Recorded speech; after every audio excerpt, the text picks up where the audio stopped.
같이 누가 크냐? 누가 크냐? 누가 크냐? 누가 크냐? 이런 제목으로 은혜를 나누기 원합니다. 누가복음 9장 46절 같이 읽어보죠. 시작. 제자 중에서 누가 크냐 하는 변론이 일어나니 예수께서 그 마음에 변론하는 것을 아시고 어린아이 하나를 데려다가 자기 곁에 세우시고. 아멘. 아멘. 제자들이 누가 크냐고 시비가 붙었어요. 이거는 분명히 어떤 일이 있어가지고 이렇게 해. 그랬더니 말을 안 듣는 거예요. 이거 내 생각에는 안 그런데? 그래가지고 그러다가 이제 붙게 되는 거거든요. 내가 나이가 더 많아. 내가 경험을 더 많이 했잖아. 내 말 들어. 내가 더 많이 배웠는데? 내가 더 지식이 더 많은데? 내가 힘이 더 센데? 붙어볼까? 그러면서 싸우는 거죠. 세상 사람들은 누가 높으냐고 싸웁니다. 내가 권력이 더 높아. 내 말 들어. 내 권력이 더 높아. 어떤 사람은 내가 돈 더 많이 벌었어. 내가 잘났으니까 돈 벌었지. 내 말 들어. 어떤 사람은 내가 더 잘생겼어. 잘생겼어. 어떤 사람은 내가 더 건강해. 어떤 사람은 내가 더 기술이 좋아. 어떤 사람은 내가 인격이 더 귀하지. 그럼 어떤 사람은 그래요. 그래, 내 성질 더럽다. 한번 해볼래? 어떤 사람은요, 먹는 시합을 해서 많이 먹기도 하고, 여러 가지로 세상은 누가 높으냐, 누가 크냐고 다툽니다. 그리고 개인적으로 조금 꿀리다 싶으면은요, 집안을 동원합니다. 우리 집안이 훨씬 나아. 우리 집안은 너 집안하고 수준이 비교가 안 돼. 낙지가 멸치 집안에게 청혼을 했대요. 결혼하자고. 그랬더니 멸치 집안에서 회의를 했는데 그 집안은 뼈대가 없어서 안 된다. 우리는 뼈가 있는 집안이다. 그래가지고 거절했대요. 우리 집안이 더 뼈대 있어. 그러면서 시비 겁니다. 어떤 사람은요, 누가 크냐고 싸울 때 친구를 동원해요. 아무개가 내 친구야. 장관이나 국무총리나 그런 사람 이름을 들려가면서 남자들이 그런 얘기 많이 해요. 걔 우리 반인데 내가 걔 많이 때려줬어 옛날에. 그놈 국무총리 그놈. 어떤 사람 대통령 이름들 먹으면서 내가 많이 때렸어. 지금도 때리는지 몰라도 하여튼 그렇게 얘기하고 누가 크냐고 다투거든요. 세상은 누가 크냐고 다퉈요. 그리고 누가 크냐고 막 다투다가 정 안 될 것 같으면 그래 네 팔뚝 굵다.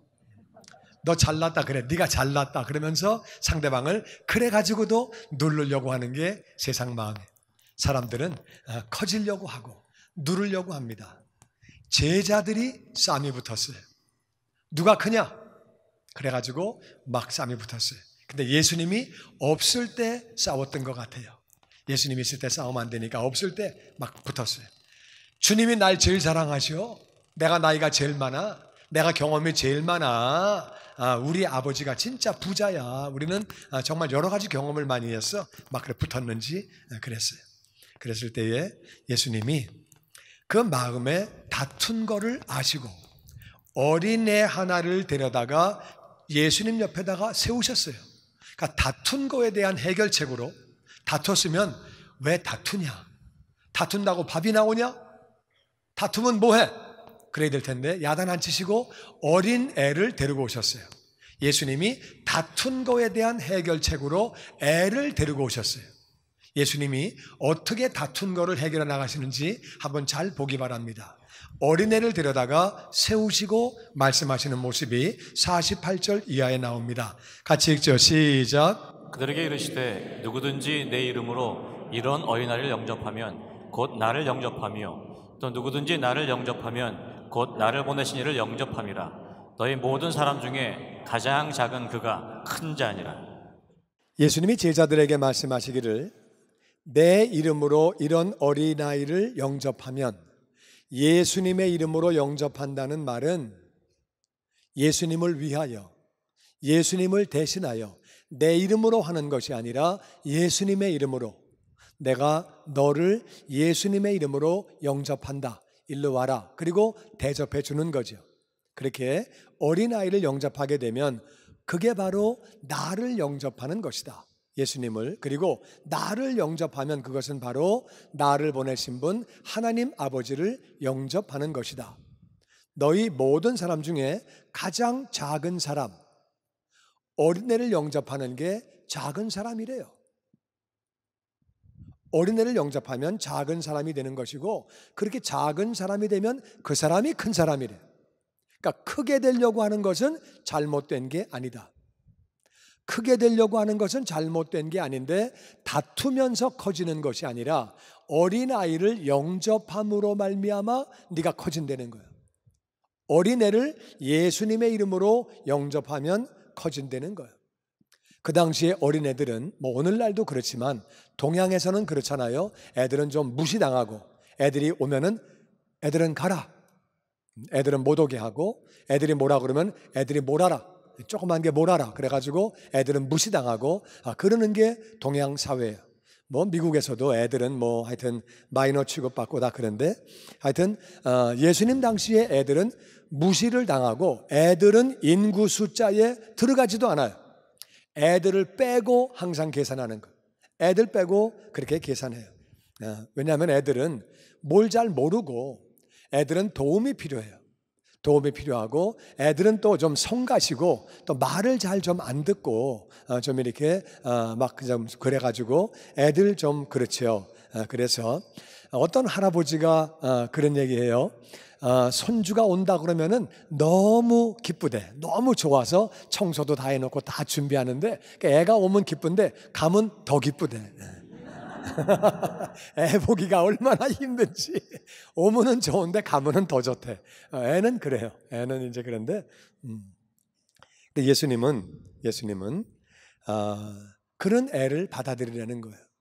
애를 영접하려고 그러면은 희생이 필요해요. 섬김이 필요해요. 그리고 애를 영접해봐야 아무도 알아주지 않아요. 내가 큰 사람을 영접하면 알아줘요.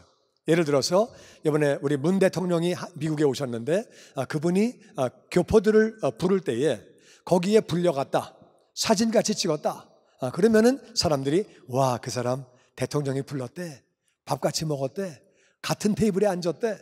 그건 굉장히 영광이 되고, 그것은 사람들이 인정해주는 그런 일이 되는데, 어린애 데려다가 대접했대. 그럼 아무도 안 알아주고, 어린애 해봤자 누가 그거 인정해 주겠어요. 사람은 어떤 사람과 어울리냐에 따라서 그 사람의 품격이 결정되거든요. 그러니까 높은 사람하고 어울리면 그와 같은 품격으로 인정해 주는 거예요. 근데 어린애하고 영접해가지고 해봤자 누가 그 사람 인정해주고 알아주고 그런 거 없다 그 말이에요. 그래서 세상은 내가 어울리는 사람과 같이 취급받거든요. 그러니까 어린애를 영접하고 어린애를 대접하면은 사람들이 별 볼 일 없는 사람이야. 애들하고만 놀아. 그냥 사람이 그냥 그래. 그래가지고 무시하고 인정 안 하기 일쑤지. 그런 사람을 정말 존경하고 정말 귀한 분이구나, 그렇게 하지 않는다는 거예요. 근데 예수님은 정반대로 말씀하십니다. 어린 애를 영접하면, 어린애는 별 볼 일 없는 사람을 의미하죠. 그러니까 어린애를 영접하면 그게 바로 나를 영접한 거다. 어린애를 영접했는데 왜 예수님을 영접한 것입니까? 그리고 예수님은 나를 영접하는 게 곧 나를 보내신 하나님 아버지를 영접하는 거다. 왜냐하면요, 하나님 아버지가 그 어린아이를 만드셨어요. 예수님은 그 어린아이를 위해서 십자가에서 죽기까지 하셨어요. 그러니까 그 어린아이를 받아들이는 것이 바로 예수님을 받는 것이고 하나님 아버지를 받는 것이라고 말씀하시면서, 그렇게 어린아이를 받아들이고 별 볼 일 없는 존재라 할지라도 그를 소중히 여길 때에 그가 큰 사람이다. 어린아이를 영접하는 사람이 어른끼리 싸우겠어요? 내가 더 커 싸우겠어요? 어린아이를 영접하는데, 어린아이를 예수님의 이름으로 정중하게 존중하고 인정해 주는 사람이 어른끼리 싸우겠어요? 싸우면 싸운다, 안 싸우면 안 싸운다, 모르면 모르겠다. 왜 대답을 안 하십니까? 어린애를 정말 소중히 여기고 받아들이는 사람이 어른끼리 내가 더 커, 내가 잘났어, 그리고 싸우겠어요? 그렇지 않지요. 어린애를 소중히 여기고 예수님을 영접하는 마음으로, 예수님의 이름으로, 예수님을 대신하여, 예수님을 위하여 영접하는 사람은 다투지 않습니다. 소중히 여기거든요. 예수님이 그렇게 하라고 말씀하십니다. 예수님을 대신해서, 예수님을 위하여 이 어린애를 잘 대접하는 사람이, 그 사람이 큰 사람이라고.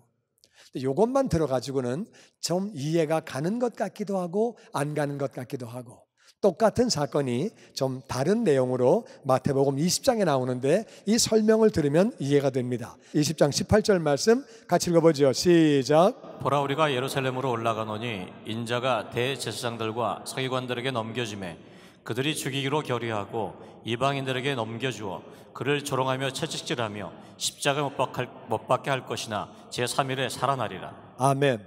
예수님이 3년간 제자들을 양육하시고 이제 마지막 십자가에 달리실 때가 왔습니다. 봐라, 우리가 예루살렘으로 올라간다.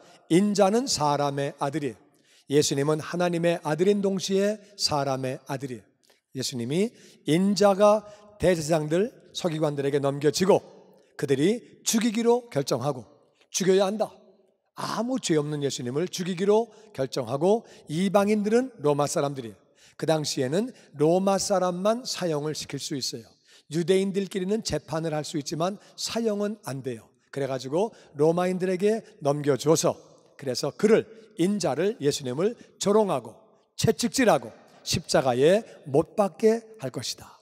죽어도 그냥 죽는 것이 아니라 사형을 시켜도 조롱을 하고 고통을 주고 채찍질을 하고, 십자가의 죽음은 가장 비참한 죽음이에요. 십자가에 달려서 거기서 그냥 그렇게 죽는 거거든요. 정말 고통스럽고 비참하고 그렇게 죽는 거죠. 그렇게 죽지만 제3일에 다시 살아날 거다. 예수님은 죽으실 것과 부활하실 것을 예언을 하셨어요. 그렇게 말씀하시는데 그때에 사건이 생깁니다. 20절 같이 읽어보죠. 시작. 그때 세베대의 아들의 어머니가 그 아들들을 데리고 예수께 와서 절하며 무엇을 구하니 예수께서 이르시되 무엇을 원하느냐 이르되 이 나의 두 아들을 주의 나라에서 하나는 주의 우편에 하나는 주의 좌편에 앉게 명하소서. 그때에는요, 예수님이 지금 나 죽을 거야, 조롱당하고 채찍질 당하고 십자가에 아주 비참하게 죽게 될 거야, 그런 얘기를 하시는 바로 그때에, 이걸 한국말로 타이밍을 못 맞춘다 그래. 이런 얘기 그때 하면 안 되죠.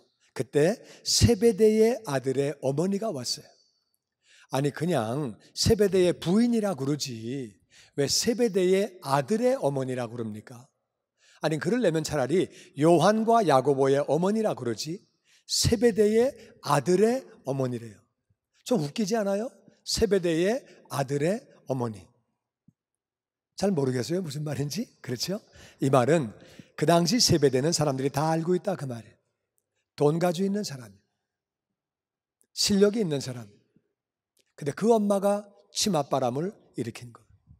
그러니까 이렇게 얘기하면은 그 당시 사람들은 다 안다 그 말이에요. 그 아버지, 그 엄마, 그 애들, 그 집 다 알아. 그렇게 된 거예요. 세베대의 아들의 어머니가 그 아들들을, 요한과 야고보를 데리고 옵니다. 그래서 예수님께 절을 합니다. 그러면서 무언가를 구합니다. 그러니까 맨 처음에는 구체적으로 얘기를 안 한 거예요.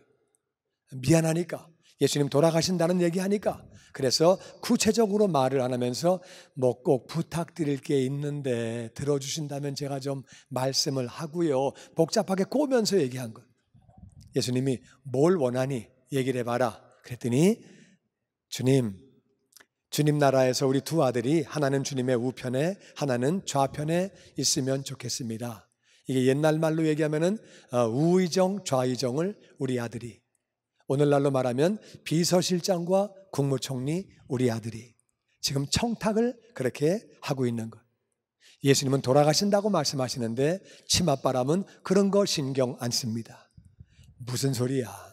높은 자리 차지해야지. 높은 자리.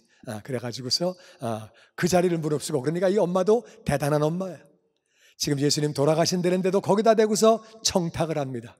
우리 아들 부탁합니다. 좀 꼭 높은 자리, 가장 높은 자리에 두 사람을 꼭 부탁합니다.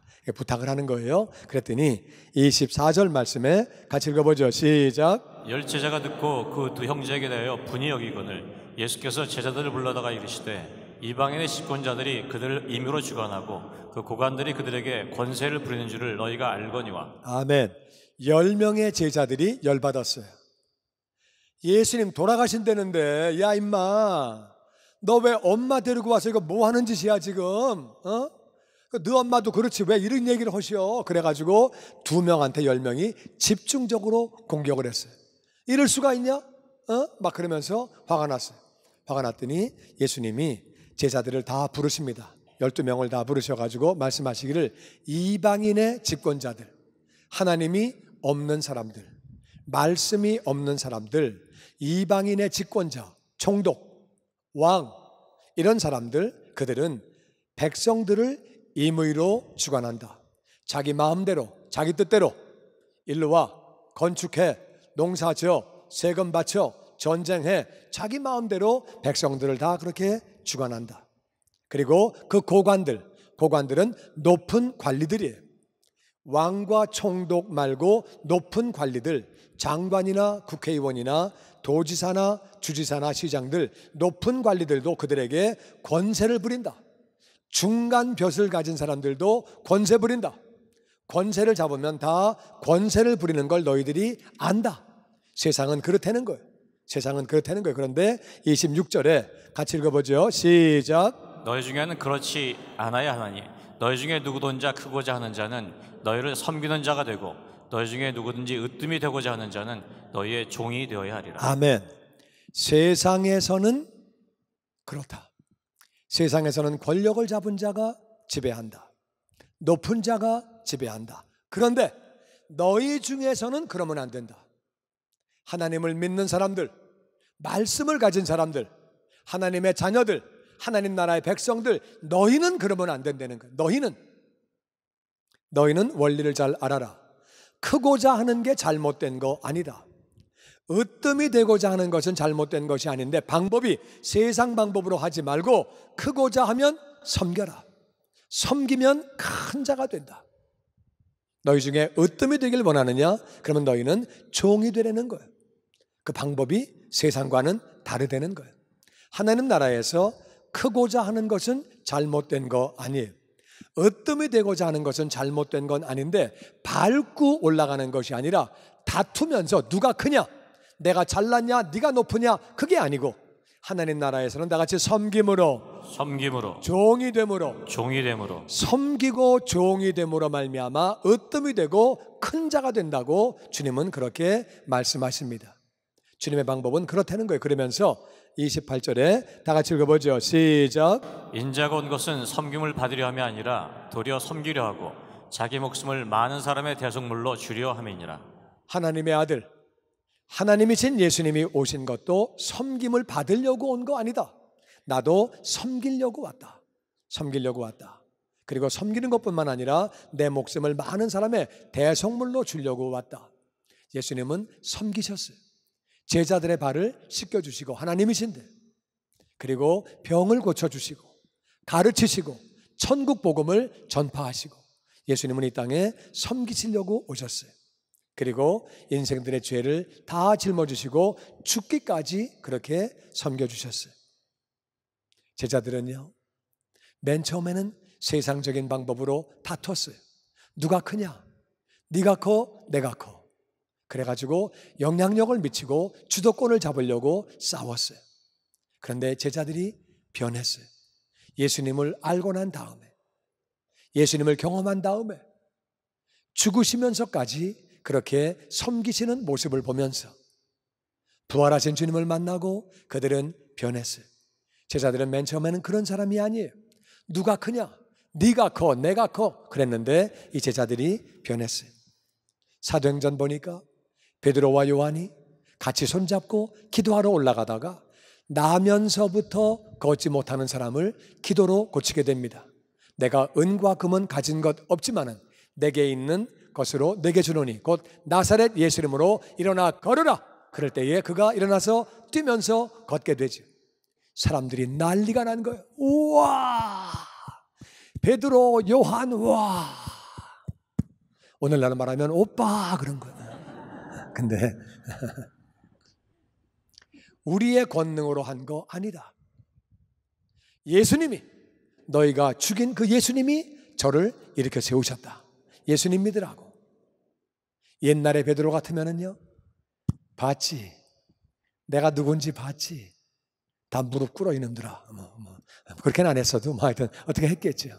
근데 베드로가 그렇게 하지 아니하고, 이거는 우리가 한 거 아니다. 우리가 한 거 아니다. 하나님이 그렇게 하신 거다. 베드로가요, 백부장 고넬료 집에 청탁을 받고 가게 됩니다. 갔더니 백부장이 베드로 앞에 절을 하는 거예요. 옛날에 베드로 같으면은요, 절하는 걸, 야, 사진 찍어. 봤지? 백부장이 절하는 거 봤지? 내가 이런 사람이야. 내가 어부라고 깔보냐? 백부장 절하는 거 봐. 저 사람 군대에서 제일 높잖아. 나한테 절하잖아. 내가 누군지 알아? 야, 사진 크게 해가지고 걸어. 신문에 광고해. 그때 신문은 없었지만 내가 그냥 하는 얘기예요. 사진기가 어디 있어요. 근데 옛날에 베드로 같으면 그랬다 그거예요. 근데 베드로가 깜짝 놀라면서 고넬료를 일으켜 세웁니다. 왜 이러십니까? 이렇게 하시면 안 됩니다. 저도 사람입니다. 이렇게 하시면 안 됩니다 하면서 이렇게 세우는 그런 모습이 나오게 됩니다. 옛날 같으면 누가 크냐고 다투었던 사람들인데 변했어요. 그들이 변했어요. 그랬더니 정말 하나님이 그를 들어서 놀랍게 사용하시고 영광 받으시는 그런 모습을 우리가 보게 됩니다. 우리가 이 땅에서 하나님의 나라는 낮아지고 섬기게 되면 하나님이 높은 자로 세워주시는 줄로 믿습니다. 아멘. 쉽게 말하면 이런 거예요. 가정에서 아버지가 뭐 다 그렇지는 않지만 아버지는 자식을 누르려고 했어요. 계속. 그런데 엄마는 섬기려고 했어요.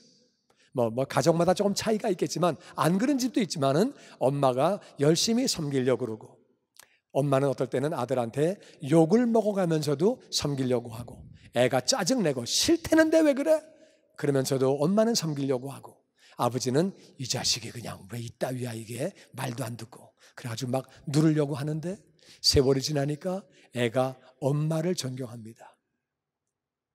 엄마를 더 높여줍니다. 우리는 하나님의 원리를 잘 알아야 돼요. 권세가 있어서 누른다고 눌려지는 사람이 눌려진 거 아니에요. 권력이 없기 때문에 그 앞에서 할 수 없이 그런 거지, 언젠가 때가 되면 뒤집어 엎습니다. 우리 그 원리를 잘 알아야 돼요. 하나님은 너희들은 그런 방법으로 높아지고 커지는 거 아니다. 그런 거 아니다. 너희들이 정말 커지기를 원하느냐? 그건 나쁜 생각 아니야. 높아지기를 원하느냐?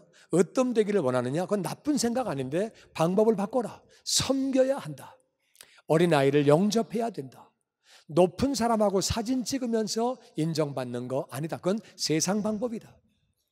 너희는 섬김으로 말미암아, 어린애들을 섬김으로 대접할 수 없는 사람, 너희들에게 어린애 섬겨봤자 어린애가 무슨 대접을 해요? 너희를 대접할 수 없는 사람, 그런 사람들을 너희가 섬김으로 말미암아 세상에서는 별 볼 일 없이 보여도 하늘나라에서 그가 높은 자가 되고 인정받는 자가 되고 내가 그를 높여준다고 그렇게 말씀하시는 거예요. 여러분, 우리가 섬기는 자가 되는 것이, 작은 자가 되는 것이 주님을 닮아가는 길인 줄로 믿습니다. 아멘. 그런데 어린아이에는 여러 종류의 어린아이가 있습니다. 어린아이는요, 나이가 어린 게 어린아이예요. 세상을 잘 모르니까. 그러니까 그게 어린아이예요. 문자적으로 나이가 어린 사람이 어린아이예요. 그런데 정신적으로 어린 사람이 있어요. 아무리 나이를 먹었어도 정신적으로 어린 사람이 있는데 그가 바로 어린아이예요. 어떤 사람은 재정적으로 너무 어려워서, 정말 살기 어려워서 그 사람은 재정적으로 아직 크지 못했어요. 그런 사람은 재정적으로 어린아이예요. 어떤 사람은 사회적으로 어린아이가 있어요. 인정받지 못하고 아무도 알아주지 않고 사회적으로 어린아이가 있어요. 어떤 사람은 신앙적으로 어린 아이가 있어요. 영적 세계를 잘 모르고 하나님을 알지 못하고 그런 어린 아이가 있어요. 우리가 어린 아이를 받으면, 어린 아이를 영접하면 그 어린 아이도 변화가 되게 되고 성숙해지고, 어린 아이를 영접함으로 예수님이 우리 안에 오시게 되고 예수님을 영접한 결과가 되기 때문에 우리는 더욱 성숙한 자가 됨으로 말미암아 어린 아이를 받을 때에 서로에게 승리가 있는 줄로 믿습니다. 아멘. 서로 아름답게 승리하는 거죠. 예수님이 나를 받으신 것처럼 우리가 어린 아이를 받는 것이 얼마나 중요한지 몰라요. 우리가 낮아지고 섬기고 어린 아이를 받아들이고 그런 거는 하나님의 방법인데 경쟁이 없어요. 낮아지려고 다투는 사람은 없습니다. 막 화장실 청소하려고 서로 싸우고 뭐 그러는 거 없습니다. 내가 한다니까 왜 네가 하고 있어 그러면서 다투고 그렇지 않습니다. 낮아지는 것은 다툼이 없고 그냥 조용히 내가 섬기면 되는 거예요. 쉽게 표현할게요. 일터에서 새로운 새 가족이 왔어요. 새 가족이 왔을 때에 신입 사원이 들어왔어요. 말 잘 들어. 내 말 잘 들어야 돼. 내가 고참이야. 내가 경험자야. 다 그렇게 말할지 몰라도 예수 믿는 우리는 찾아가서 저도 그런 시절이 있었거든요. 섬기기 원합니다. 도와드리기 원합니다. 언제든지 필요하면 얘기해 주시고 이거는 이렇게 하면 더 좋을 거예요. 잘 섬기고 정말 도와드리는 거예요. 우리가 새로운 사람을 어린 아이죠. 회사에서는 어린아이인데 그 사람을 정말 그렇게 우리가 섬기고 도와주는 거죠. 그렇게 할 때에 그 사람은 우리 속에 있는 예수님을 믿고 싶어하고 더 많이 하나님을 알고 싶어하고 직장 복음화가 일어나게 되는 줄로 믿습니다. 아멘. 정말 우리는 그런 마음으로 어린 사람들을 도와주는 거죠. 높은 자리에 있는 사람이 하급 직원이 뭘 잘못하면 야단치는 거죠. 그거밖에 못해? 넌 맨날 그래. 왜 그래? 너 한 번 더 그렇게 하면 정말 가만히 안 둬? 그렇게 다들 말할 때에 예수 믿는 사람이 내가 좀 도와드릴게요. 이렇게 하면 좋을 것 같습니다. 우리가 섬기는 거죠. 우리 일터에서 섬기는 거예요. 그럴 때 우리가 하나님이 큰 자로 우리를 만들어 주시고 하늘나라에서도 큰 자가 되어지는 줄로 믿습니다. 네. 아멘.